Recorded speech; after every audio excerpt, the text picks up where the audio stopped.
Hi, everybody. This is Eric from the Right Click Save project, and welcome back to our RTFD series, where we are reading the fantastic Solidity documentation.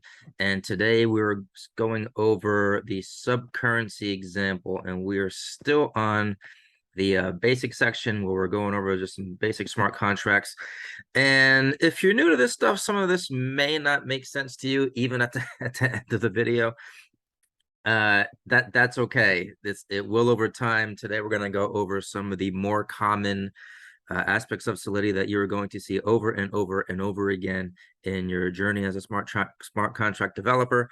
And so if it doesn't make sense today, I promise you will be seeing this stuff again, and over time it will. So let's go ahead and open this in Remix. And let's do an overview of what we're going to go over. So this is not an exhaustive treatise on all of the, I don't know if that's the right word, treatise, anyway, on all of the Solidity features, but it's quite a few. So we went over license identifier, pragma statement, the structure of a contract, some new things today. We have an address data type, a mapping data type, an event, a constructor, a require statement, error handling. Specifically, this is actually a custom error. So first thing we're going to do is we're going to play with this contract a little bit. Let's go ahead and compile it, and we're going to deploy it, and we're going to see what it does, and then we'll go over piece by piece what the different pieces are.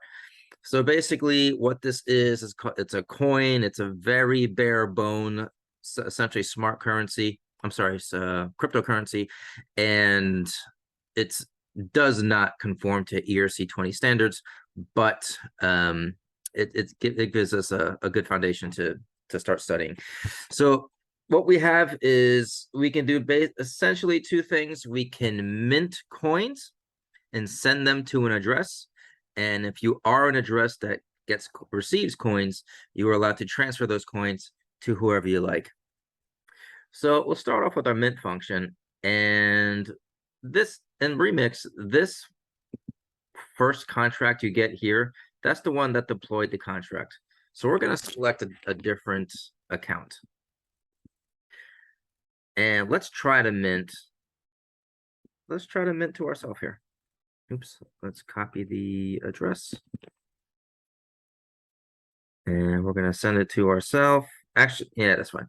We'll send it to ourselves, and we'll mint, say, 500 tokens. This should fail.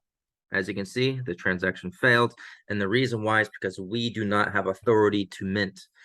In this contract, we are calling that person the minter, and the minter, in our case, is the person who deployed the contract. And now we do it from here. We're now sending, as the minter and the contract owner, now we are going to try to send the same amount of coins to that second address that Solidity gave us. And this should work. There you have it. So that's one thing this contract does.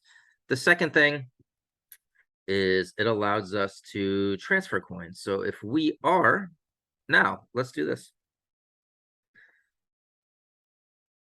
Our balance as the owner should still be 0. Check our balance of 0. So we can't send any. We can mint, but we can't actually send. So let's select our address number 2, and let's check our balance. Oops, why did it not work? Oh, we gotta put that address in the balance field. Now we have a balance of 500. And since we are this address 2 that received 500 tokens, we can't mint any, but we can send a certain amount to another address. Let's pick a third address. We're just going to copy it, go back to our address number 2, and let's send address number 3, let's say 100 tokens. That passed, and now we can see balances. It was 500, it is now 400. And if we go to that address number 3, that balance is, oops, paste it in here. Their balance is now 100. That's essentially what this contract does. Again, very bare bones, but it's really just to highlight some very important features of Solidity that we're going to go over now. So first of all is we already went over the public keyword in the last video. What we have here is the address data type. The address is essentially what it sounds like. It's an Ethereum address. So instead of a data type being a string or a number, Solidity considers an address as its own data type. And this comes in very handy for us. Now, in our case, we made this public. So as we discussed in the last, when you make something public, you will by default get a getter function. So as here we have minter, and this tells us who the minter is. This tells us who the contract owner is. Now, a second data type here is we have what's called a mapping. And again, this is very important, and you will see this over and over and over again, and probably most of the smart contracts you work on. And what this is similar to an object in JavaScript or a hash in other programming languages, and it has a key and a value. Now, in our case, we have the type is mapping. We named it balances. We made it public, and it takes in a key of an address, and it will return a uint. So this is mapping addresses to uint. And you can see in our balances, we mapped our address, and we got back a uint of 100. And that's a very basic description of how mappings work. Again, we will see these over and over again. Now, in events also important in Solidity. Event is basically, you think of it as data, but it's not persisted on the blockchain in a traditional way. So like this minter address, for example, or suppose we had a state variable of count. We can't access a log from, say, another smart contract. These logs, think of the event as a log, is basically what I'm trying to get at. So here we're defining the event, and we're calling it sent, and it can take in parameters, in our case, from address, a to address, and an amount. So essentially, if one address sends a token to another address, it will emit this event, which we will see down here, send. It emits this event, and it's basically like it gets logged via the blockchain, and other contracts or I'm sorry, maybe an application, a front-end application can listen for that event.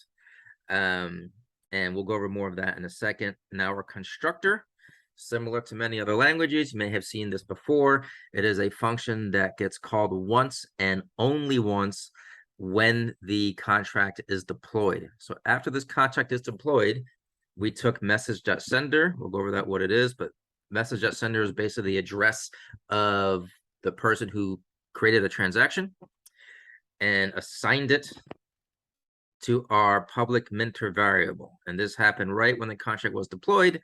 After that, this will never be run again. We will always only have one minter, and thus it's similar to a contract owner, but in this case we're just calling it minter. Now we have our mint function, and by the way, this contract at its basic is reminiscent of the last one we studied, in that we basically have two parts. We have some states, in our case the minter variable and the balances mapping, and we have the rest is code that interacts with that state. And the first function that we're going to interact with that state is mint.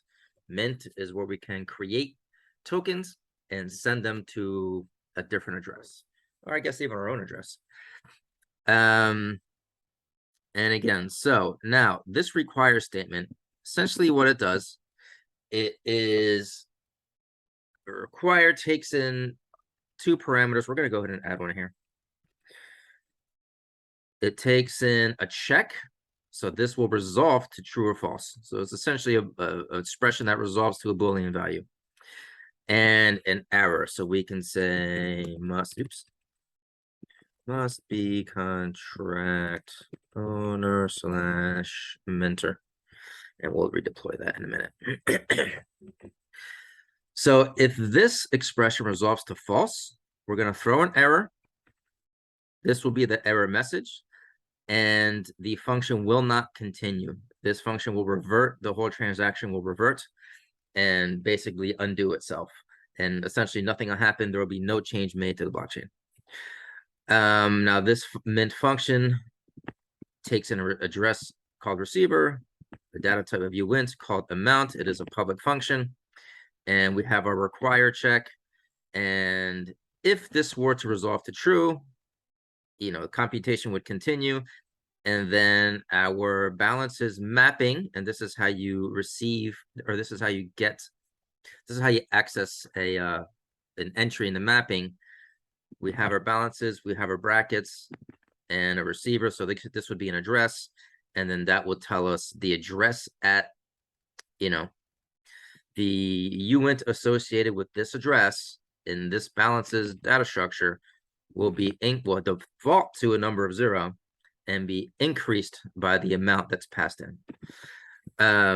So that's how that mint function works. There's other things besides require that we can use for error handling. Basically, we're just checking for a condition and we revert if otherwise. Revert being one of those. Again, we'll go much deeper in this in future videos. Now here we have an error. This is a custom error that we define ourselves. And optionally, you can add parameters. In our case, we have a requested, which is a uint, and available, which is a uint. So basically, we're checking to see if a requested amount of tokens is less than or equal to an available amount of tokens. And we'll see that in action in a second. I'm going to go ahead and check this. We'll see why in a moment. And now we have our other function, which is send. And again, it takes in 2 parameters, an address called receiver, a uint called amount. It is a public function. And here's another way, another example of, error handling or condition handling. Instead of require, we can also use revert, which basically does the same thing. In our case, we already have the logic. We're checking, hey, is the amount, amount that we want to send available? If it is, great. And if it's not, we're going to go ahead and we're going to call revert. And we're going to pass in our custom error with our parameters. And again, if this fails and this revert happens, the rest of this function does not execute. And that transaction is basically a wash. It does not update any state to the blockchain. And if the check passes, this revert does not get called. The rest of our function does. We update the proper balances to each account, and then we go ahead and emit that event that we were sending about, that we were talking about earlier up here, that we defined up here. So let's go ahead and run this. I'm gonna compile this again.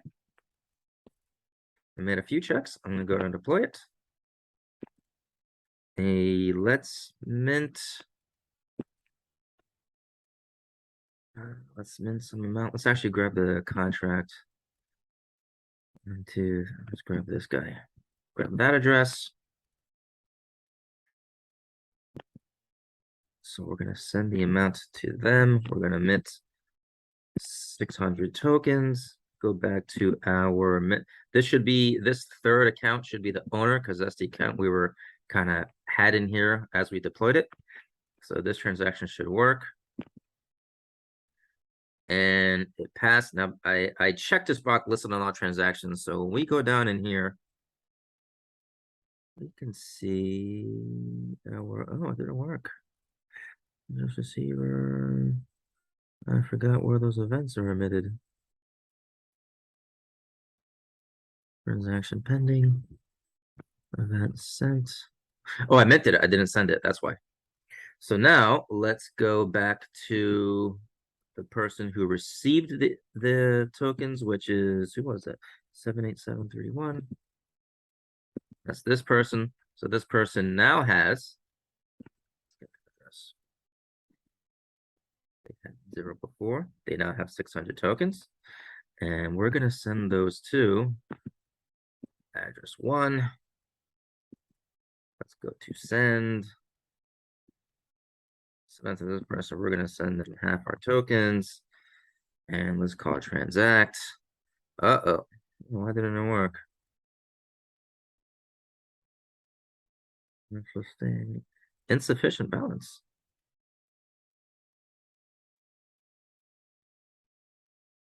Did I get my addresses mixed up?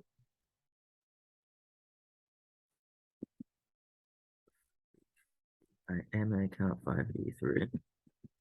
So this is the account that I am. Let's check my balance. Oh, who did I give that 600 to? This guy. Okay, my mistake. Picked the wrong account. So now we are the person that owns the 600 tokens, and we'll send those to this other person. Oh, by the way, that was our error in action. So now, if we check the logs here, our logs in a transaction, we can see our sent event happened. So that basically sums up this video. Again, there are a lot more bells and whistles from Solidity, but these are some of the most common ones that you're going to see over and over and over again. So being the address data type, the mapping data type, the concept of an event, how we define an event. Down here is how we emit or send an event, what a constructor is. And this is very common when you set the contract owner. So if you want to, basically what we did here, just you're going to see this all over the place, which is we check to see if an address is the owner before we allow them to, call a function. So that's what we did here. Let's see, we learned about custom errors, and that's about it. There's a lot more going on, but that is the basics behind this contract.